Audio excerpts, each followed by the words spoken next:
Buen día a todos, a todas, a todes y bienvenidos a este sexto encuentro Nanointervenciones con Ciencia y Literatura. En esta oportunidad para conversar con Giselle Cepiro, a quien me da mucha alegría saludar. Buen día, Giselle. Bonjour. Es un verdadero placer contar con vos hoy. Estamos muy felices de poder compartir esta conversación que supone un gesto de solidaridad y de amistad que te agradecemos vivamente. En verdad, este encuentro se produce a partir de la publicación del libro Castigar la violencia de las palabras, los inicios a los juicios a los intelectuales franceses al final de la Segunda Guerra Mundial.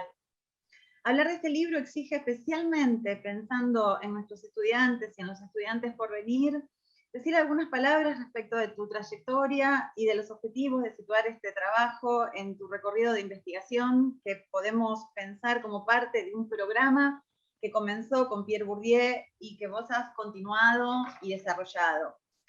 Permítanme señalar entonces que Giselle es profesora de la Escuela de Altos Estudios Sociales en París, es investigadora superior del CNRS, institución de la que está a punto de recibir en estos días la medalla de plata. Giselle ha comenzado su carrera bajo la dirección de Itamar Benzoar en Tel Aviv y después ha hecho su tesis doctoral en Francia bajo la dirección de Pierre Bourdieu. Conocemos el libro que ha resultado de esa investigación doctoral, La Guerra de los Escritores, 1940-1953, al que le continuó La responsabilidad del escritor, Literatura, Derecho y Moral en Francia, del siglo XIX al XXI, y luego Los escritores y la política en Francia, de la Perdrix Diffus a la Guerra de Argelia. El libro del que hablaremos hoy es una adaptación cartonera del monumental La responsabilidad del escritor, un libro que ha suscitado mucho interés en Argentina y que hemos puesto en conexión con su último ensayo publicado, que ha sido traducido al español por Violeta Garrido para la editorial Clave Intelectual. El título es ¿Cómo se puede separar la obra del autor? Censura, cancelación y derecho al error, y tiene un prólogo de Elizabeth Duval. Antes de su publicación en español, este libro ya había sido reseñado y discutido, por ejemplo, en la revista Transas, que dirige Gonzalo Aguilar, y también, bueno, en nuestra revista El Taco en la Brea, subrayando algunas cuestiones sobre las que volveremos a continuación vía nuestras preguntas. También Ezequiel Griselli, que hoy nos acompaña, ha escrito una reseña de este libro.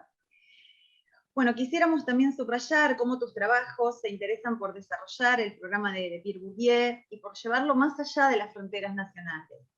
Has dirigido en esa línea el proyecto que por estos lares solemos llamar INTERCO, International Cooperation in the Social Sciences and Humanities, Comparative Socio-Historical Perspectives and Future Possibilities, en el cual trabajamos con alegría muchos de quienes estamos hoy aquí reunidos.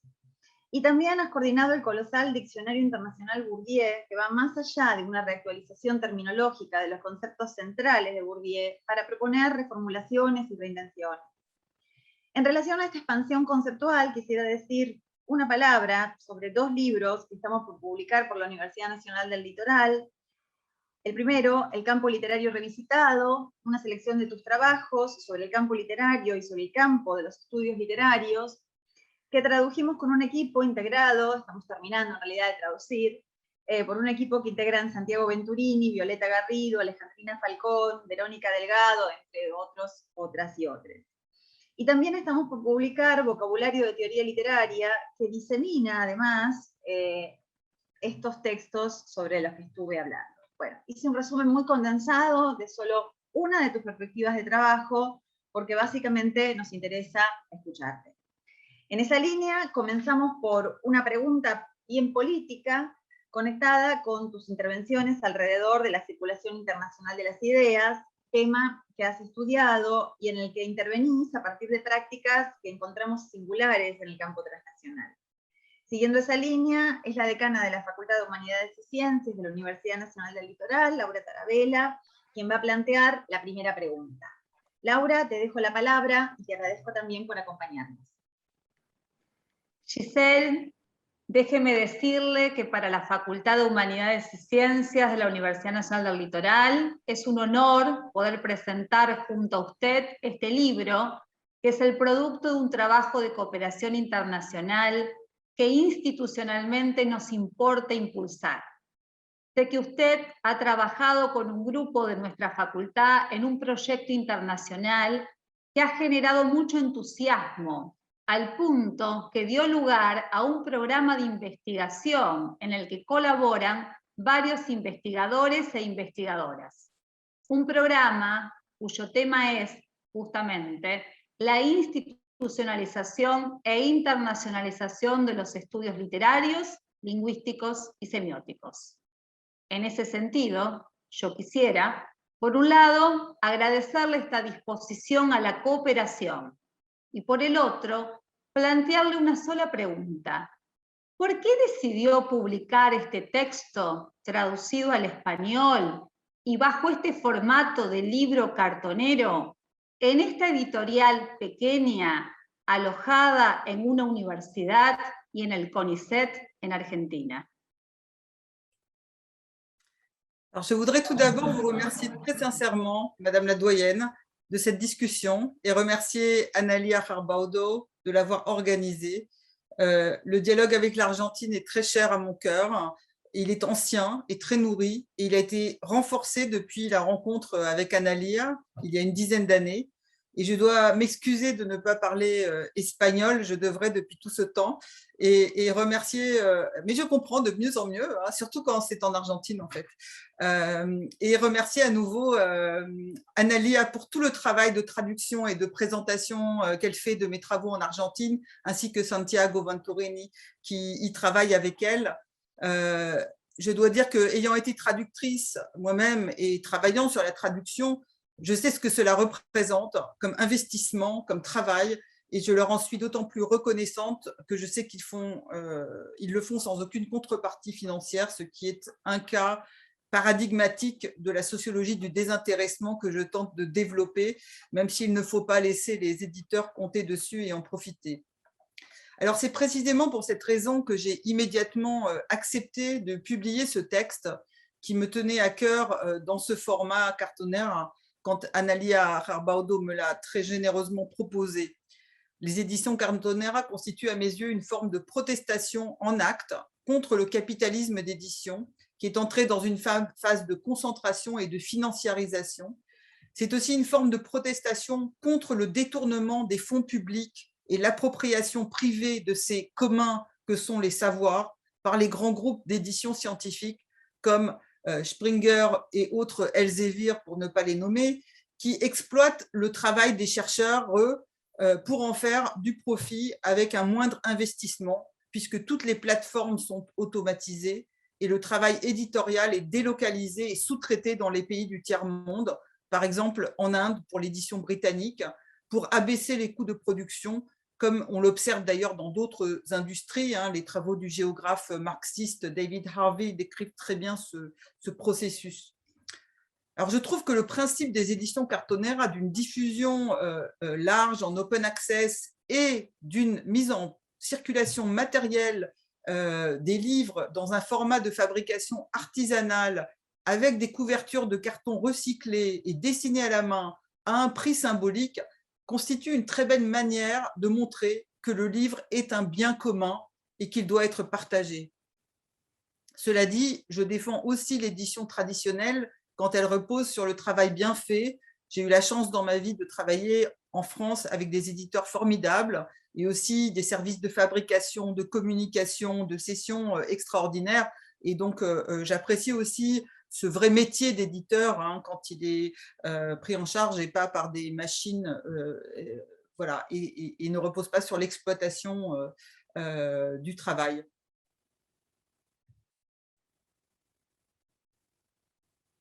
Nadia. Perdón, estaba silenciada para no acoplar. Gracias, Giselle, por tu respuesta.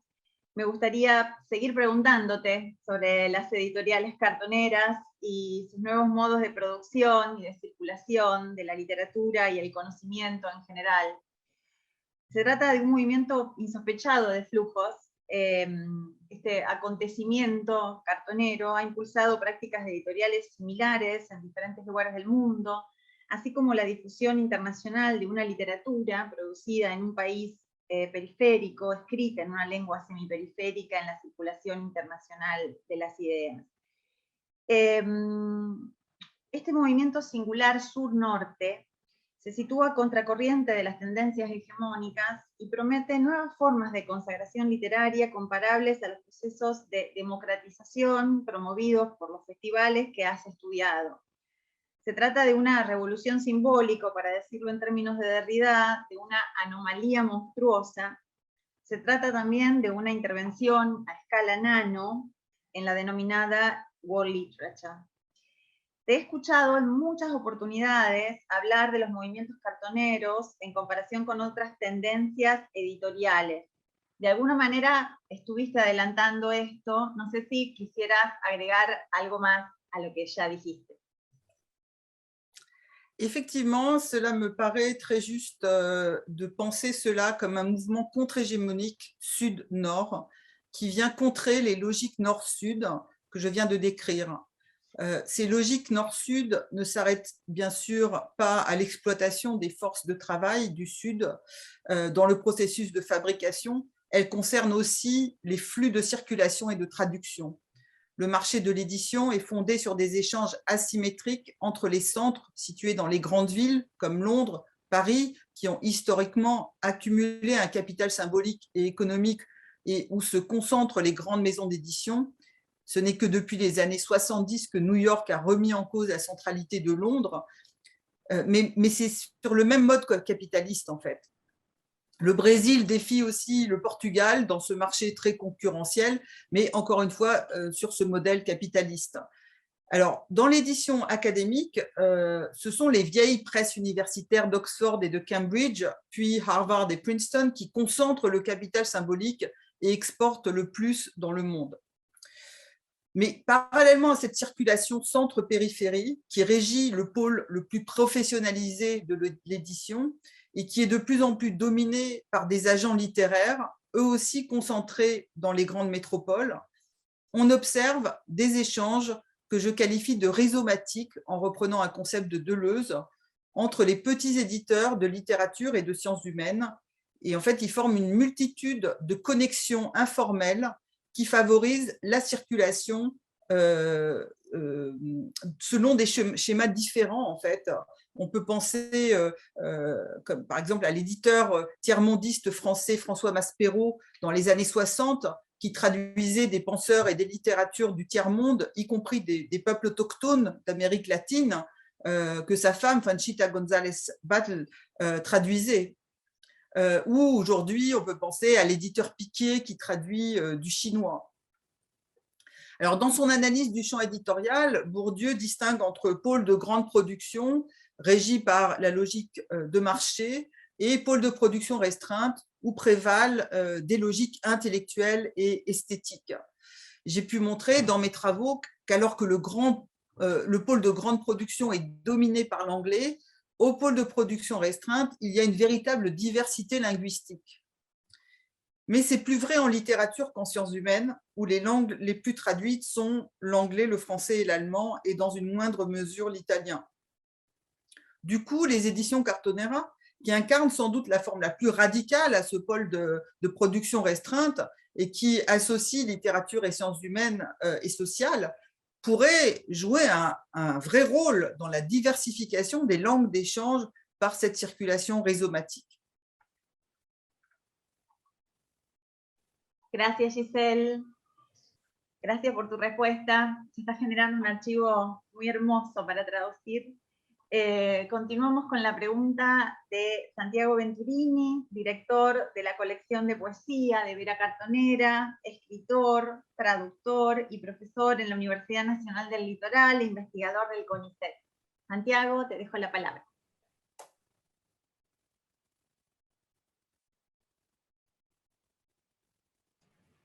Muchas gracias, Analía. Y bueno, Giselle, me gustaría agradecerte nuevamente por estar hoy con nosotros.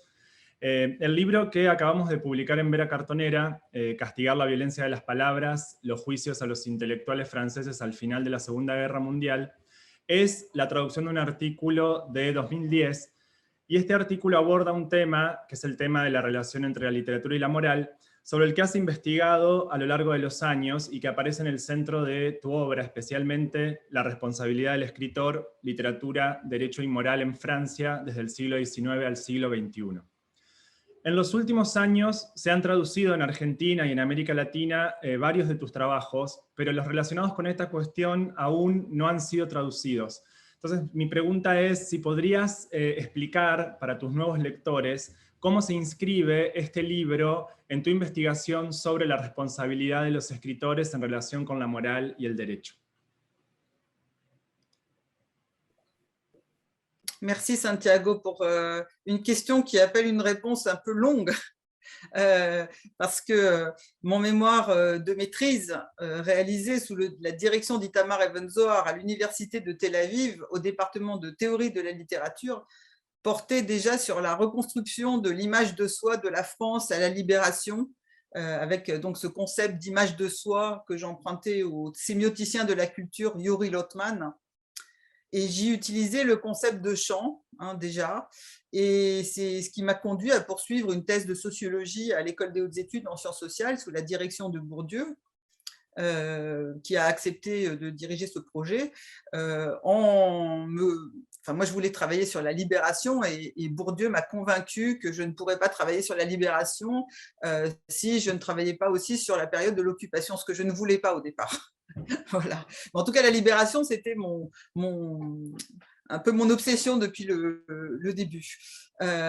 Donc finalement, j'ai fait cette thèse sur le champ littéraire français sous l'occupation allemande et à la libération, qui visait à comprendre les principes des choix des écrivains entre collaboration et résistance, et aussi les principes de recomposition du champ littéraire à la libération. Alors, dans ce cadre, j'avais travaillé sur la querelle des mauvais maîtres en 1940. C'est une querelle au cours de laquelle les intellectuels et les écrivains modernes ont été accusés par le régime autoritaire de Vichy et par les intellectuels proches du régime, ainsi que par les collaborateurs, d'être en fait responsables de la défaite de la France. Bon, vous me direz comment est-ce que des écrivains peuvent être responsables d'une défaite militaire. Eh bien, c'est parce qu'ils avaient été, c'est ce que disaient leurs accusateurs, pessimistes, subjectivistes, qu'ils avaient amolli les énergies, enfin voilà. Et donc, ce qui était visé, évidemment, c'était la littérature moderne, c'était André Gide, la Nouvelle Revue française. À la Libération, Sartre va reprendre ce concept de responsabilité de l'écrivain et va le théoriser. Et il va le rattacher à sa conception de la liberté, en inversant l'accusation, en retournant l'accusation contre les collaborateurs, ceux qui ont livré la France à l'ennemi, mais en la sortant du cadre national pour l'élever à un niveau universel. Parce que l'écrivain est pour Sartre l'incarnation de la liberté, il a donc une responsabilité écrasante. Sartre dit à la fameuse conférence qu'il donne pour la première session de l'UNESCO en 1946, il dit « nommer, c'est donner aux choses leur signification ». Et c'est pour ça que la responsabilité de l'écrivain est illimitée. Alors que pour le cordonnier, par exemple, ou le médecin, la responsabilité est limitée. Et selon lui, l'écrivain est aussi responsable quand il choisit de se taire. Or, cette théorie sartrienne s'élabore au moment où les intellectuels collaborateurs sont jugés pour intelligence avec l'ennemi. Et j'ai donc voulu étudier les rapports entre cette responsabilité pénale et la responsabilité morale de l'écrivain. Et c'est ça qui m'a conduit à travailler sur les procès de l'épuration à partir des archives. Et c'est sur ces procès que je m'appuie dans ce livre, Castigar, je vais pas dire comment, qui est une synthèse en fait d'un livre qui est paru l'an dernier sous le titre « Des mots qui tuent » en point-seuil. Mais en fait, ce petit livre en poche est lui-même la 4e partie de la responsabilité de l'écrivain, paru au Seuil en 2011, et qui est une sociologie historique de cette notion de responsabilité de l'écrivain en France, une notion qui remonte au début du 19e siècle et retrace le rôle des écrivains dans les combats pour la liberté d'expression, mais aussi l'histoire de la croyance collective dans le pouvoir des mots qui remonte en France au moins à la Révolution française, parce que, comme vous savez, la responsabilité des philosophes dans la Révolution était proclamée tant par les révolutionnaires qui s'en réclamaient que par les contre-révolutionnaires qui la dénonçaient. Donc les deux camps se réclamaient dénonçaient ou en tout cas proclamaient que le rôle des philosophes dans l'avènement de la Révolution. Or, évidemment, ça reste une question non résolue parmi les historiens.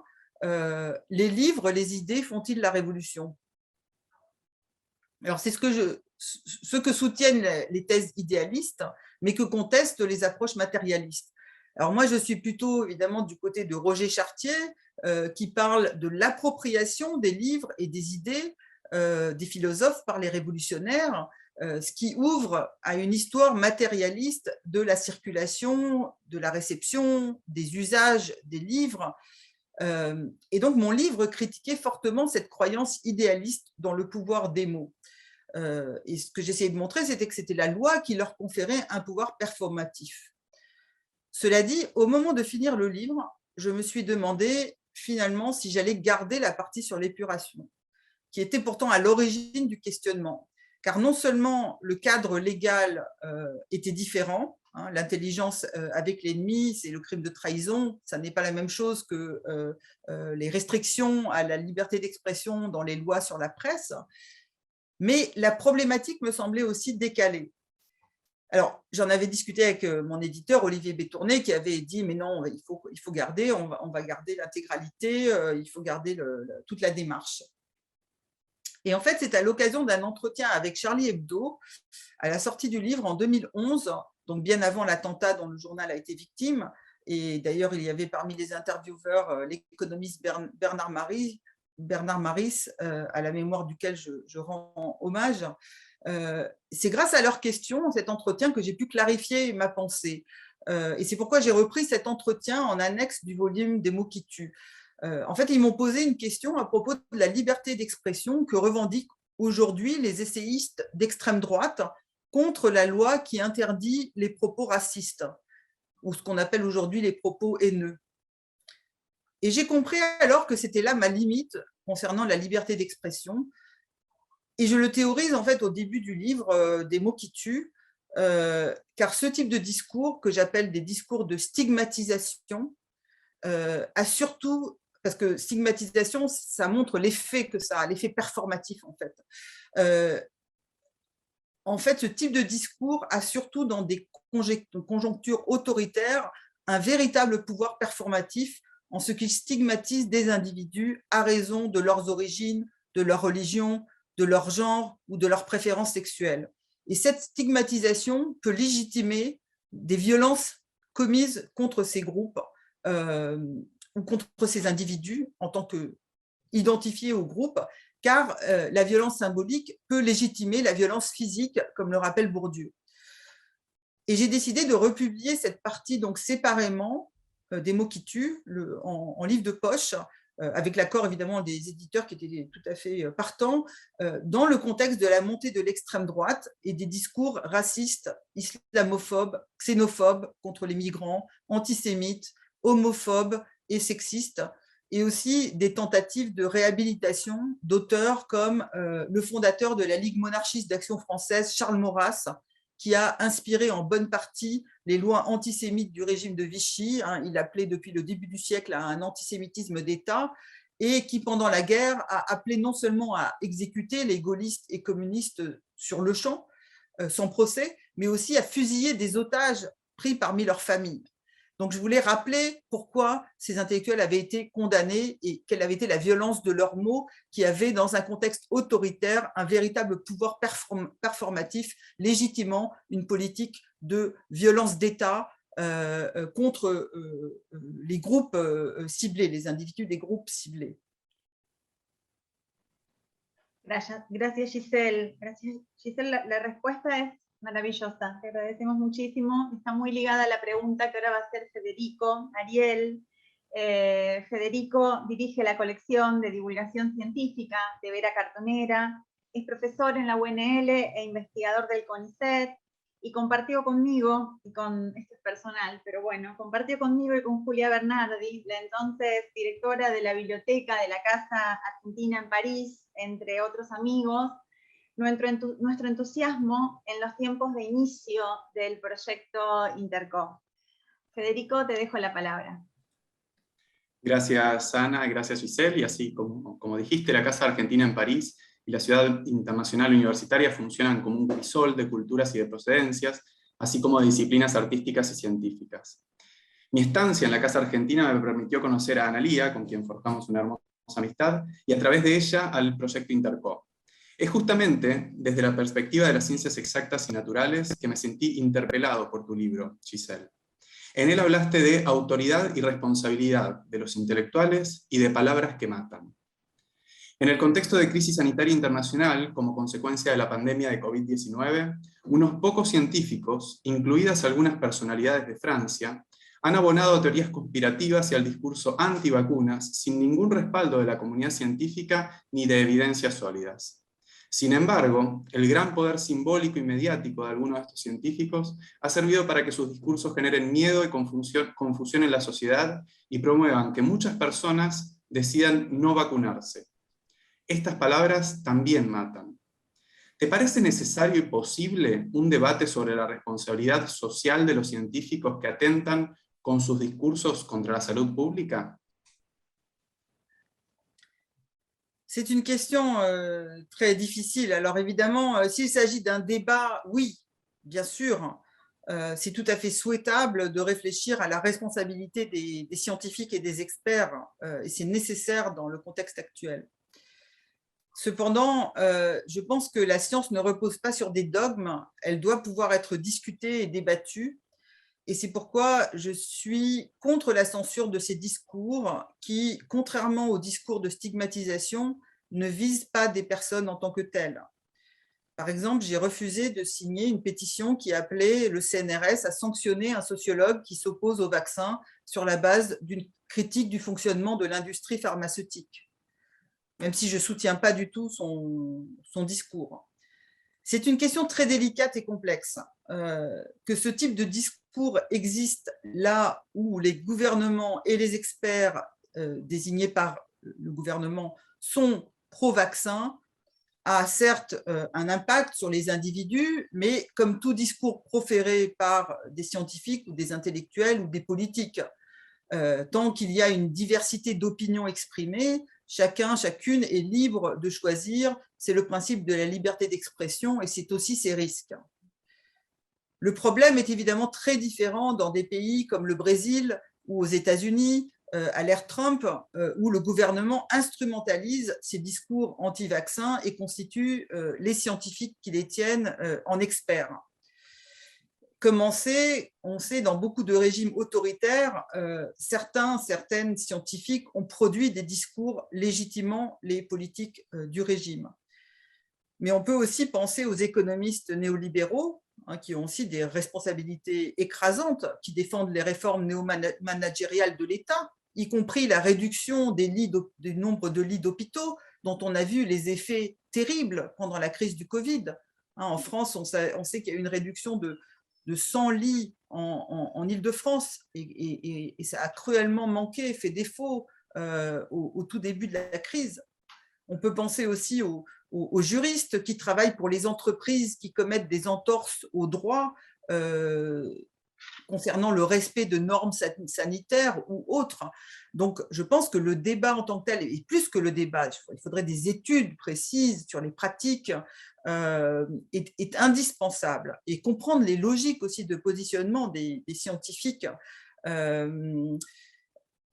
concernant ce qu'on fait de ces discours, je trouve la question très difficile et très, très compliquée. Voilà. Ce qui est très important, c'est qu'il y ait la liberté d'exprimer les points de vue, évidemment, pro-vaccin, avec tout l'amplitude nécessaire et les fondements scientifiques nécessaires. Voilà.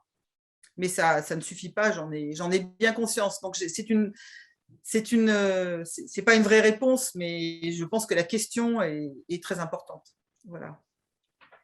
Gracias, Giselle. Es una respuesta. Seguimos ahora con la pregunta de Laura Sterli. Laura es la representante en Vera Cartonera de nuestros estudiantes y del movimiento de trabajadores excluidos al que le comprábamos antes de la pandemia el cartón para las tapas de nuestros libros. Esperemos seguirlo haciendo pronto. Laura, te dejo la palabra. Muchas gracias. Buenas tardes a todos y a todas. Buenas tardes, Giselle. Giselle, me gustaría volver a un pasaje del libro, Castigar la violencia de las palabras.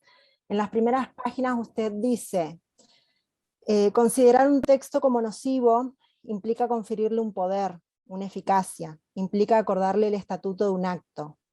Me gustaría saber qué piensa usted respecto de nuestra responsabilidad como editores. Pienso en su trabajo como directora de la colección Cultura y Sociedad, de las ediciones del CNRS, y pienso también en nuestro trabajo editorial desde Vera Cartonera, que está en una institución similar como es el CONICET, y dentro de una universidad pública. ¿Cuál es nuestra responsabilidad como editores de textos?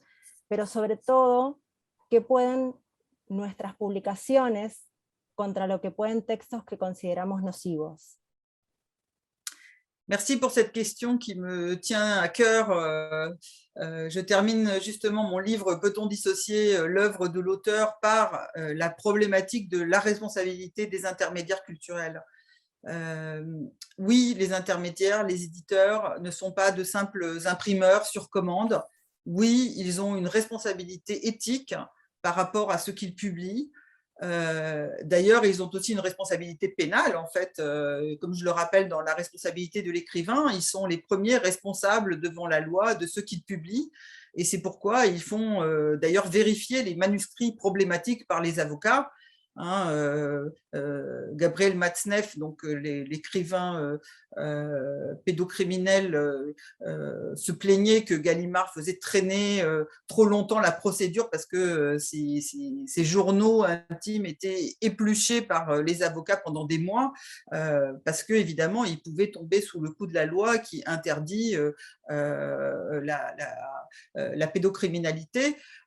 Et d'ailleurs, Gallimard, après avoir lu le témoignage de Vanessa Springora, une des victimes de Matzneff, a retiré tous les journaux de Matzneff, tous les écrits de Matzneff de la circulation. Mais il lui a fallu quand même lire ce témoignage pour prendre la mesure du tort qui avait été fait aux victimes. Et en même temps, il y a des éditeurs comme Maspero que j'évoquais tout à l'heure, ou Jérôme Lindon, le directeur des éditions de Minuit, qui n'hésitait pas à prendre des risques de poursuite pendant la guerre d'Algérie pour dénoncer, par exemple, la torture pratiquée par l'armée française. Maspero a eu 11 titres censurés, je crois. Voilà, donc le cadre légal, ce n'est pas toujours celui qui doit faire référence, hein. Il y a des valeurs universelles qui peuvent passer au-dessus dans des conjonctures de crise ou dans des régimes autoritaires. Donc, je ne pense pas que la loi suffise à… D'ailleurs, s'il n'y avait pas eu les combats pour la liberté d'expression qui transgressaient en fait les limites de la liberté d'expression, évidemment, on en serait toujours à un régime de censure ou de contrôle beaucoup plus strict de l'imprimé. Et en même temps, je pense que, et c'est intéressant, il n'y a pas que les éditeurs, parce qu'aujourd'hui, les agents jouent un rôle important et nous avons une enquête collective sur les agents avec une équipe ici, avec Tristan Leperlier et d'autres jeunes chercheurs. Et les agents que moi j'ai interrogés, en tout cas, je leur ai toujours posé la question de l'éthique. Et souvent, ils ont dit, bon, je peux publier quelqu'un avec lequel je ne suis pas d'accord, mais je ne peux pas publier un livre que je ne pourrais pas défendre. Et souvent, un livre que je ne pourrais pas défendre, ce serait un livre qui tient des propos racistes ou sexistes, par exemple. Voilà. Donc, je pense que si on a… c'est pas seulement la loi qui interdit les propos antiracistes, même si je pense que cette loi a eu un vrai effet. Hein, les pamphlets de Céline, quand ils sont parus dans les années 30, ils étaient parfaitement autorisés. Il n'y avait pas encore cette loi. La première loi en France, c'est 1939, c'est le décret Marchandeau, qui est à l'origine de la loi de 1972, qui interdit les propos haineux, antisémite, qui a été abrogé aussitôt par le régime autoritaire de Vichy. Et là, évidemment, il y a eu un déchaînement de propos antisémites, xénophobes pendant les 4 années de Vichy. Bon, après, toutes les lois républicaines ont été réinstituées et restaurées. Et puis, 72, cette loi a été développée, et puis elle existe aussi dans d'autres pays. Mais il y a plein de manières de la contourner, hein, même chez des écrivains comme Michel Houellebecq, qui fait passer ça dans la bouche de personnages de fiction. Alors évidemment, je ne suis pas pour censurer Houellebecq, ce n'est pas ça la question. Mais je pense que là, c'est la critique qui a un rôle d'explicitation et d'analyse, et de montrer comment fonctionne ce type de fiction et comment il manipule en fait les lecteurs. Voilà, donc il y a toute une chaîne d'intermédiaires qui est très très importante. Et comme disait Pierre Vidal-Naquet avant, qui est la loi, Pierre Vidal-Naquet a combattu en fait le négationnisme en France, les discours négationnistes qui niaient donc le génocide des Juifs pendant la Deuxième Guerre mondiale. Et Pierre Vidal-Naquet disait qu'il ne faut pas répondre aux arguments des négationnistes, parce que les historiens ont établi les faits, donc il ne faut pas discuter avec eux, mais par contre, il faut déconstruire leur argumentation. Et ça, je pense que c'est une belle leçon, et je pense qu'il a eu plus d'effet, en fait, peut-être que la loi qui a été votée ensuite, qui interdit les propos négationnistes. Voilà. Même si, évidemment, ces lois ont toujours des effets. Gracias, Giselle. Bueno, finalmente es Ivana Tosti, la directora de la editorial de la Universidad Nacional del Litoral, quien te haría la última pregunta. Ivana, te cedo la palabra. Está silenciada, Ivana. Perdón. Gracias, Giselle. Bienvenida a Santa Fe y a nuestra universidad. Para la Universidad Nacional del Litoral es una gran alegría poner en circulación parte de su vasta producción en español. Es un orgullo que sea autora del catálogo de Vera y muy pronto del catálogo de ediciones UNL con el libro El campo literario revisitado. Vera Cartonera adhiere a los movimientos de acceso abierto y de ciencia abierta, y en este sentido quería preguntarle cuál es su evaluación de estos movimientos y su papel en la circulación internacional de las ideas, y por otro lado quisiera saber qué piensa respecto de la responsabilidad de los estados, de las editoriales públicas y de los investigadores en el desarrollo de este movimiento. Alors, tout d'abord, merci de m'accueillir dans votre maison d'édition, j'en suis très, très heureuse. Alors, la question, évidemment, est centrale aujourd'hui pour la diffusion des savoirs. Hein. La politique d'open access doit bien sûr être soutenue. Elle est actuellement une priorité en Europe pour la diffusion de la recherche, mais cela ne va pas sans poser des problèmes. D'un côté, il y a le problème du Gold Open Access, qui est l'appropriation privée des ressources académiques et des savoirs par des grands groupes scientifiques, et que malheureusement, malgré la policy brief que nous avions rédigée avec Hélène Seller dans le cadre du projet Interco contre cette pratique, la Commission européenne continue de soutenir en acceptant que les fonds alloués aux projets européens, donc des fonds qui sont destinés à la recherche et à des positions pour des jeunes, enfin des financements de thèse ou de post-doc, que ces fonds puissent être utilisés pour payer la publication d'articles en open access.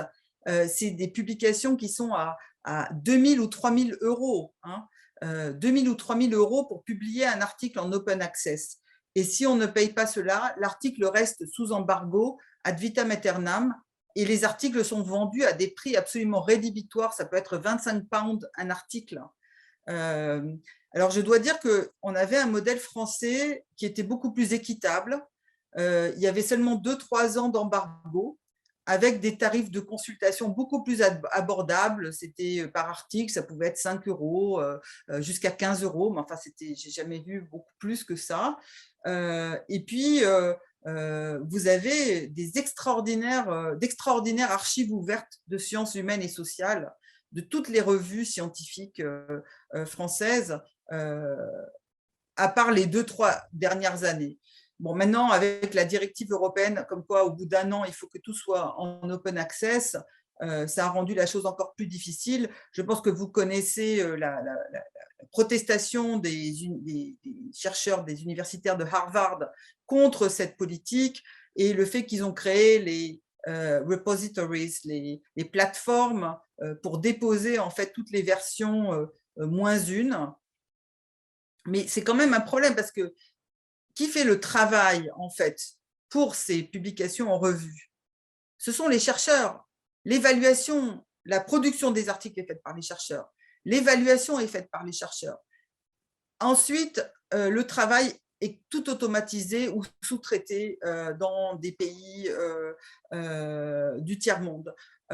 Et donc, où est la valeur ajoutée du travail de l'éditeur et qu'est-ce qui justifie les profits qui sont faits là-dessus au détriment en fait des universités. Il y a certaines universités qui ne peuvent même plus payer les abonnements à ces bouquets. Hein, en France, des bibliothèques universitaires qui ne peuvent plus payer. Voilà. Alors, de l'autre côté, il y a le fait qu'il ne suffit pas de mettre des données et des publications sur Internet pour qu'elles soient consultées et lues.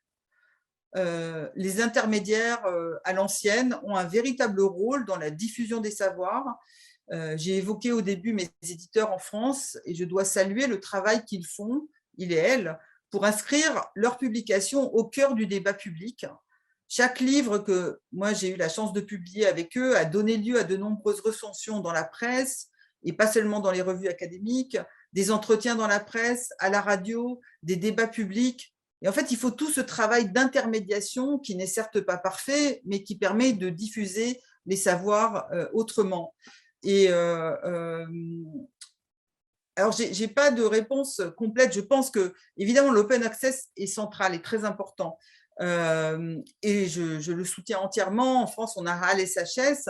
En même temps, le problème des repositories, enfin, il y a deux choses différentes. Il y a les revues qui sont complètement, les revues et les éditions qui sont maintenant, l'édition publique en France, des maisons d'édition universitaires sont en train de passer en ligne. D'ailleurs, Hélène Seller, avec qui j'avais fait cette policy brief, a été recrutée justement aux presses de l'Université de Lille pour faire ce travail de passage à l'open access et à la mise en ligne.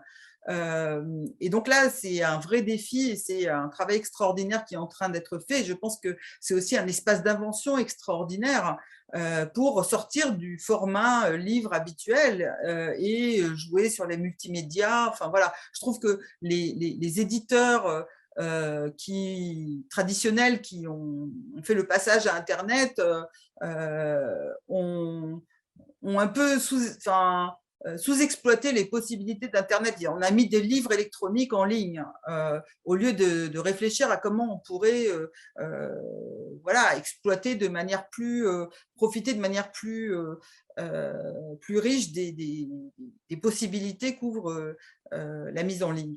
Donc voilà, donc moi je suis évidemment favorable. Ce qui me dérange, outre les choses que j'ai évoquées, c'est aussi le fait que par exemple des grandes plateformes, les repositories, où on dépose des versions avant édition, le problème de ces plateformes, c'est qu'on perd l'identité des revues, en fait.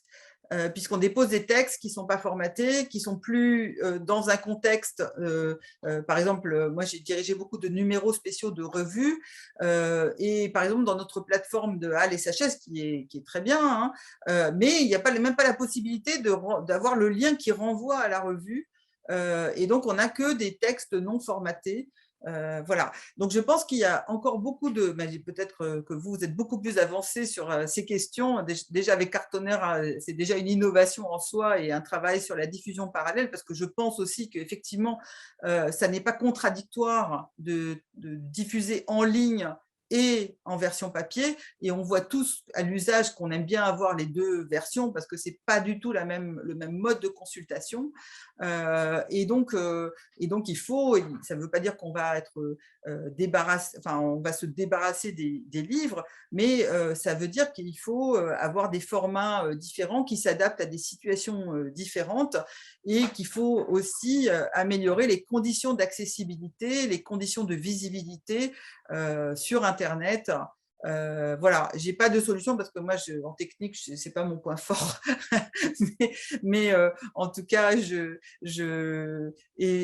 vois que vous avez déjà beaucoup réfléchi et avancé là-dessus. Donc moi, ce dont je parle, c'est ce que je connais, c'est la situation actuelle en France, hein, qui, à mon avis, n'est pas la plus avant-gardiste. Voilà, mais je pense que c'est intéressant de confronter les expériences et de faire des bilans au niveau transnational, comme vous m'en offrez la possibilité ici, de faire circuler nos questions, nos pratiques, nos usages, nos demandes, nos besoins, enfin voilà. Gracias, Giselle. Es muy importante esto que terminás de decir porque hay una discusión en CONICET sobre este punto en este momento y bueno, Fernanda Beigel nos dejaba sus saludos y nuestras felicitaciones, entró y se tuvo que retirar, me había avisado que se quedaba un ratito nada más, pero ella nos ayuda a pensar mucho a todos este problema. Para finalizar, quisiera darle la palabra a Julia Bernardi, que fue bibliotecaria de la Casa Argentina en París, y hoy es su administradora. Para 2023 proyectamos presentar El campo literario revisitado y castigar la violencia de las palabras en la Casa Argentina de París. Así que para nosotros es motivo de alegría incorporar a Julia en esta conversación. Gracias, Analía. Bueno, Giselle, encantada. Simplemente quisiera comentarle que su nombre era repetido frecuentemente en la casa por Analía, luego por Federico durante los años 2011 y 2012, años que compartimos en este espacio, todos juntos, este espacio que tanto amamos. Para nosotros será una alegría y un honor poder tener libros en nuestra biblioteca, presentarlos y también alojar el catálogo impreso de Vera Cartonera.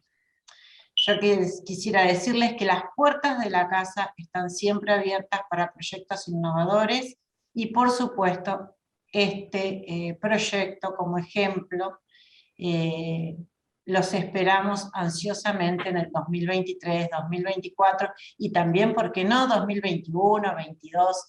Siempre todos son muy bienvenidos. Bueno, muchísimas gracias, Giselle. Como siempre, fue muy enriquecedor y muy inspirador hablar con vos, escucharte, y fue un gran honor en particular escucharte hablar de nuestro proyecto Vera Cartonera, un proyecto que queremos mucho. Gracias otra vez a quienes nos acompañaron. Está nuestro diseñador, Julián, aquí también con nosotros. Julián, si querés saludar. Y bueno, daríamos por finalizada aquí esta presentación, que va a funcionar como un archivo, como un envío a la vasta obra de Giselle, que aquí juntamos simplemente con nuestra traducción al español. Muchas gracias. C'est moi qui vous remercie beaucoup. Et surtout Analia, comme toujours.